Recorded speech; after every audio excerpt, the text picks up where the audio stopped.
अयोध्या नगरी जो खुशहाल और संपन्न राज्य था।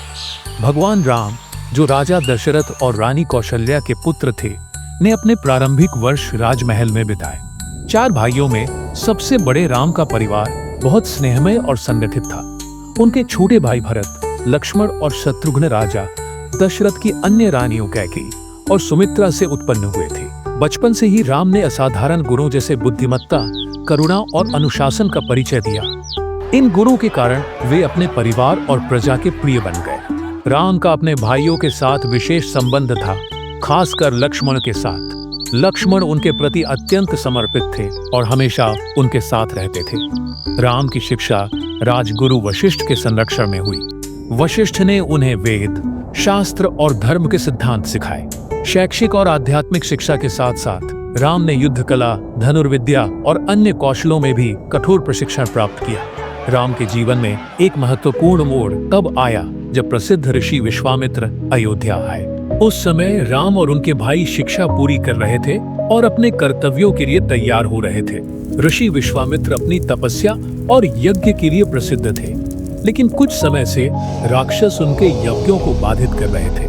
वे राजा दशरथ के पास एक विशेष अनुरोध लेकर आए कि राम को उनके साथ भेजा जाए ताकि वह राक्षसों से उनकी रक्षा कर सके।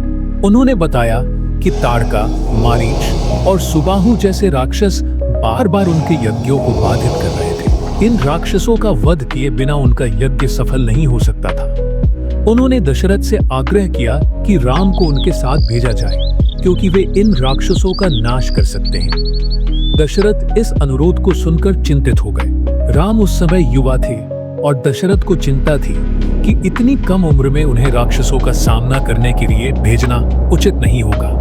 उन्होंने पहले विश्वामित्र से यह कहकर मना करने की कोशिश की कि वह स्वयं सेना भेजकर राक्षसों का वध करवा देंगे, लेकिन ऋषि वशिष्ठ ने दशरथ को समझाया कि यह राम के जीवन का महत्वपूर्ण क्षण है।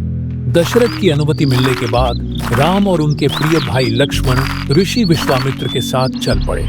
मार्ग में विश्वामित्र ने उन्हें कई दिव्य अस्त्र शस्त्र और शक्तिशाली मंत्रों की शिक्षा दी। इन मंत्रों और हथियारों की शक्ति इतनी महान थी कि वे किसी भी राक्षस या शक्ति का सामना कर सकते थे। ऋषि ने उन्हें विभिन्न अस्त्रों के उपयोग सिखाए, जिनमें अग्निबाण, वायुबाण और ब्रह्मास्त्र जैसे अद्वितीय हथियार शामिल थे। यह प्रशिक्षण राम को आगे आने वाली चुनौतियों के लिए तैयार करने का एक हिस्सा था। राम और लक्ष्मण की पहली परीक्षा ताड़का नामक राक्षसी के रूप में सामने आई। ताड़का एक क्रूर और शक्तिशाली राक्षसी थी, जो जंगल के रास्तों और ऋषियों की तपस्या में बाधा डालती थी। विश्वामित्र ने राम को ताड़का का वध करने का आदेश दिया। पहले तो राम एक स्त्री को मारने में संकोच कर रहे थे, लेकिन विश्वामित्र ने समझाया कि ताड़का धर्म के विपरीत कार्य कर रही थी और उसे मारना ही धर्म था। राम ने अपने धनुष से ताड़का का वध कर दिया, जिससे विश्वामित्र और उनके शिष्यों ने उनकी सराहना की। यह घटना राम की पहली बड़ी विजय थी। इसके बाद ऋषि विश्वामित्र ने अपना यज्ञ शुरू किया। जब यज्ञ संपन्न होने वाला था, तभी राक्षस मारीच और सुबाहु ने इसे बाधित करने के लिए हमला किया। राम ने अपने दिव्य अस्त्रों का प्रयोग करके सुबाहु को मार डाला और मारीच को एक बाण से समुद्र के पार भगा दिया।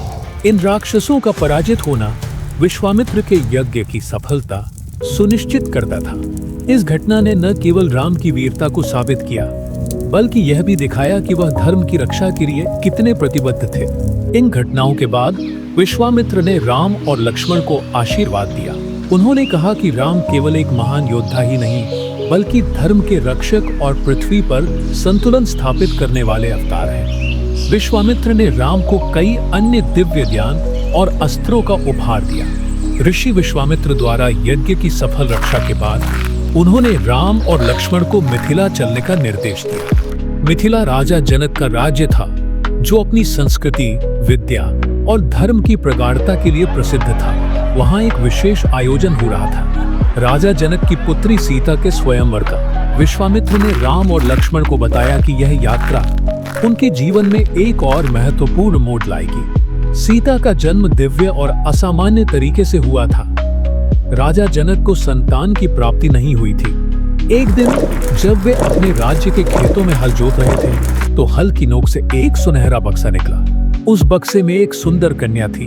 राजा जनक ने इसे भगवान का आशीर्वाद माना और उसे अपनी पुत्री के रूप में अपनाया। उन्होंने उसका नाम सीता रखा, जो हल के अग्रभाग का प्रतीक है। राजा जनक ने सीता के विवाह के लिए स्वयंवर का आयोजन किया। इसमें अनेकों राजा और योद्धा भाग लेने के लिए आए। स्वयंवर का नियम था कि भगवान शिव का धनुष, जिसे पिनाक कहते हैं, उठाना होगा और उसकी प्रत्यंचा चढ़ानी होगी। यह धनुष इतना भारी और शक्तिशाली था कि उसे हिलाना तो दूर, अब तक कोई भी योद्धा उसे ठीक से देख भी नहीं पाया था। स्वयंवर में आए राजा और राजकुमार एक एक करके धनुष को उठाने का प्रयास करते रहे, लेकिन कोई भी इसमें सफल नहीं हुआ। धनुष को देख और उसकी दिव्यता को महसूस कर अधिकांश राजा डर के मारे प्रयास करने से ही पीछे हट गए। राजा जनक इस बात से निराश हो गए कि ऐसा कोई पुरुष नहीं मिला जो उनकी पुत्री के योग्य हो। विश्वामित्र, जो सभा में मौजूद थे, राम से बोले, राम आगे बढ़ो और इस धनुष को उठाओ। राम, जो अपने गुरु की आज्ञा को सर्वोपरि मानते थे, विनम्रता पूर्वक उठे। सभा में सन्नाटा छा गया। सभी की निगाहें राम पर टिकी थी। राम ने शांत मन और अपार विनम्रता के साथ शिव के धनुष को प्रणाम किया। उन्होंने उसे बड़ी सहजता से उठाया, जैसे यह कोई साधारण वस्तु हो। इसके बाद उन्होंने उसकी प्रत्यंचा चढ़ाई और एक तीव्र आवाज के साथ धनुष टूट गया। इस घटना ने सभी को स्तब्ध कर दिया।